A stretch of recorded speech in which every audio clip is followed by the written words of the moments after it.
তাওহীদি media, বিশুদ্ধ ইসলামের পথে।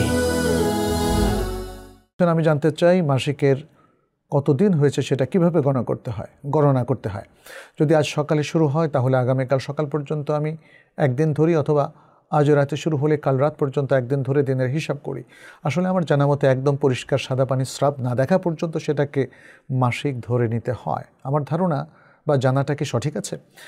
আপনি আরও বলেছেন আমার প্রায় 8 দিন, কখনো 10 দিন পর্যন্ত হলুদ স্রাব থাকে, জন্য আমার দিনের হিসাব জানাটা জরুরি, যাতে করে সঠিক সময় আমি সালাত আদায় করতে পারি। এখানে শেখ সালেহ বিন উসাইমিনের যে রেকমেন্ডেশন, আমি সেটাই বলবো যে আপনি যতদিন পর্যন্ত স্রাব দেখবেন, সাদা পরিষ্কার স্রাব হওয়ার আগ পর্যন্ত আপনার মাসিকটা চলমান রয়েছে বলে আপনি ধরে নেবেন, এবং সেখানে দিন হিসাব করার প্রয়োজন নেই। যখন থেকে স্টার্ট হবে তখন থেকে নিয়ে যখন শেষ হবে, সেটা 8.5 দিন হোক, 7.5 দিন হোক, 6.5 দিন হোক, কোনো সমস্যা নেই।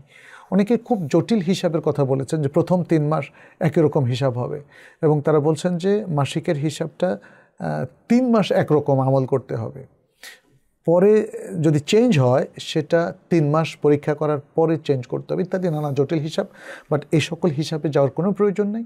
যে কদিন মাসিক শুরু থেকে শেষ পর্যন্ত অবস্থান করবে সে কদিন আপনার সালাত পড়া যাবে না, সিয়াম ভঙ্গ করতে হবে, পরে কাজা করতে হবে। আর যখনই আপনি দেখেন যে সাদা স্রাব চলে এসেছে, পরিষ্কার হয়ে গোসল করে আপনি সালাত শুরু করে দেবেন।